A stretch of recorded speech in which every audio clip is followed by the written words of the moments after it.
مگه ما چیمون کمه که چاره استراتژی نداشته باشیم؟ چی؟ در کفب ناقص و استراتژی تو گل مونده و مرحوم ابوی که داریم صداشون هم میتونیم در بیاریم. دیگه باید چه کار کنیم؟ من میشم مجری، او که تو کاری هم نداره. دکتر. باشه چیزی که برای من آسون دکتر شدنه. بفرست بیا سوالات تو. خیلی هم فکر کنم نمیاد دکتر بشم. 150 کیلو الان همینجوری تند و تند برات نامه جواب میدم.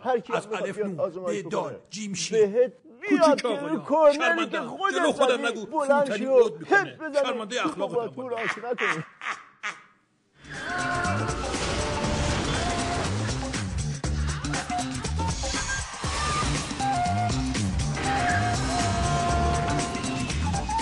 در این برنامه مانند سایر گپ و گفت‌های قبل در خدمت 4 مهمان دانشجو هستیم. اگر موافق باشین سر اصل موضوع و درباره وظایف هواداران در انتخابات ریاست جمهوری می‌خوایم گفتگو بکنیم. چیکار می‌خوایم بکنیم در این انتخابات؟ بحث انتخابات تو اکثر کشورها، یعنی الان امروزه تو همه دنیا که برگزار میشه تو دوره‌های متفاوت، فکر فردی توانایی رو نداره که به مدت زمان طولانی رو یک کشور رو مدیریت بکنه و اداره بکنه. البته فکر داریم تا فکر. توان اداره کشور که ساله. فکر داریم که شعورش نمیرسه که توان اینو داشته باشه که بفهمه کی نوبتش حرف بزنه.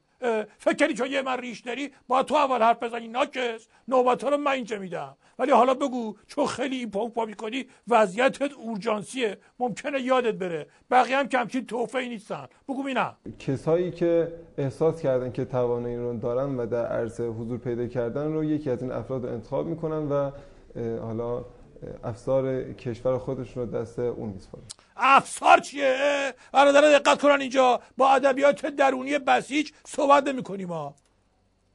انتخابات ریاست جمهوری خیلی بحث مهمی هست، چرا که قرار نیست ما یک کلاس درس و قرار نیست ما یک گروه دوستی و یا یک گردان سرباز رو بخوایم مدیریت و اداره بکنیم. به طور خلاصه میشه گفت وظیفه رئیس جمهور مدیریت کلی کشوره.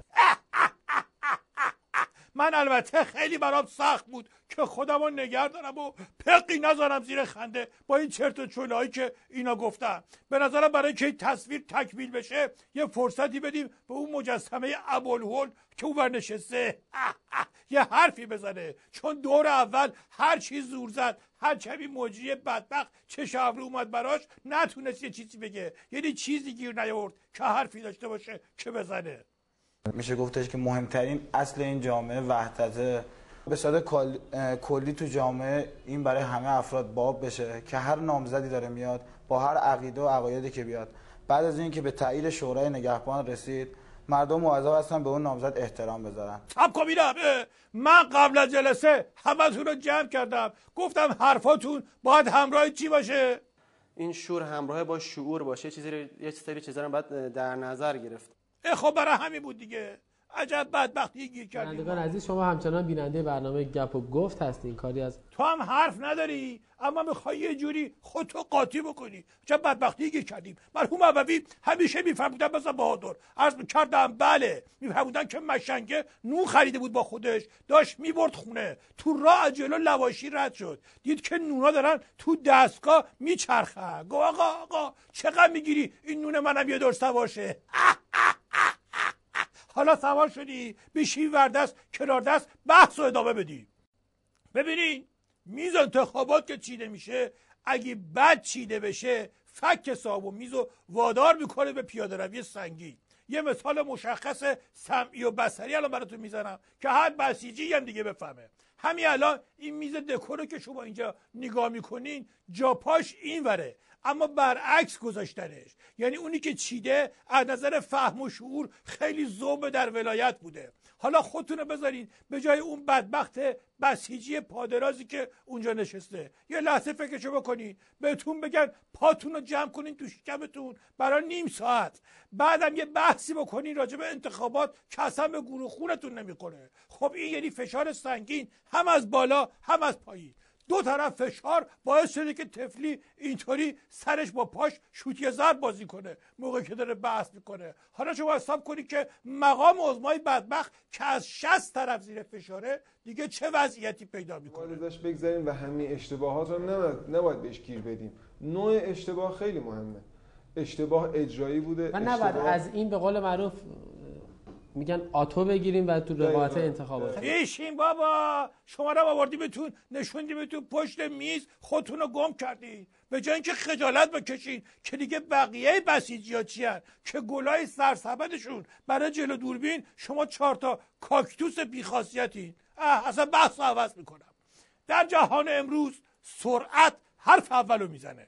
تو انتخابات نظام الهی ما سرعت حرف اول که سهله، رکورد میزنه، مشت محکم میزنه تو دهن هرچی سرعته. تو کشورهای مختلف نتیجه انتخابات 1 هفته بعد رای گیری، 2 روز بعد رای گیری، دیگه خیلی پیشرفته باشن فردای رای گیری اعلام میشه. تو نظام الهی ما 6 ماه مونده به رای گیری، مقام عظما تا دونه آخر رای خودش میدونه. این نیمه پر لیوان، اما یه نیمه خالی هم داره متاسفانه که نمیدونم چرا همیشه یقه ما رو همین نیمه میگیره لامروت. شما میگید این نیمه خالی به درد من نمیخوره. انصاف داشته باشین، نیمه پر رو ببینید. یک آب میوه شاید تهنشین بشه، پس این لیوان رو میتونیم ما 3 قسمتش کنیم. چرا فقط نیمه خالی و نیمه پر رو ببینیم؟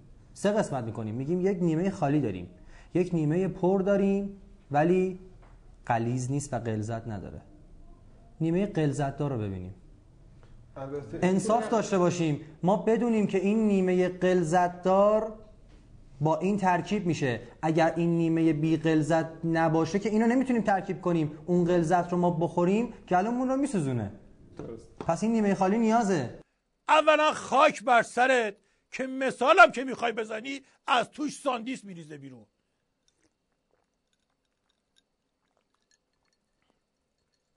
دو کلام اومدی حرف بزنی، انقدر به فکر افه خودت بودی که از اون یکی هم بیشتر پرت و پلا گفتی. خب البته ثابت کردی که مشنگ‌تر از اونم پیدا میشه. آخه مشنگ 3 تا نیمه که تو تقسیم میکنی که میشه 1.5 لیوان. باید اون وقت تابلو بزنن بنویسن ادامه ساندیس در لیوان بغلی. ثانیاً تو یکی نمیخواد به تاکسی، مقام عظما گلوش نمیسوزه. از آقای احمدی نژاد میپرسیدی در مورد سوختگی و ریختن آب و اینا راهنماییت میکنن. البته این که شما میفرمایید در مورد مثلا مورد تحلیل قرار دادن و نقد قرار دادن 1 نفر درسته، ولی خب تو عرصه انتخابات ما چون میخوام بین چند نفر، الان مثلا تو انتخابات بحث داغ شد. چی داغ شد چی سرد شد؟ تو ساندیچتو بخور دیگه. این برنامه واقعا نماد وضعیت نظام و مقام عظماست. بدبخت بیچاره جنگ و دعوای خودشو اون بالا داره که نمیخوام واردش بشم. 8 تا مشنگم بهش دادن که اینا رو بچینه که هر جوری میچینه سر تایشو به هم نمیخوره. 2 تا مافنگی و 3-4 تا چیزای دیگه که نمیخوام وارد بحثش بشم. جلیلی موجی هم که هنوز خودش نمیدونه کاندید شده، کاندید چی شده، کجا قراره بره چی کاره بشه و اینا هم که وضعیت اوناست. نیروهاش هم که قراره تو اتاق تجمیع براش کار کنن، این کاکتوسایی هستن که اینجا شما با یه شمه از نمره عقل و شعورشون آشنا شدین. حالا ببینید بدبخت مقام عظما چی باید بکشه، ببینیم چی کار میکنه، تا هفته دیگه سر پا میمونه یا نه.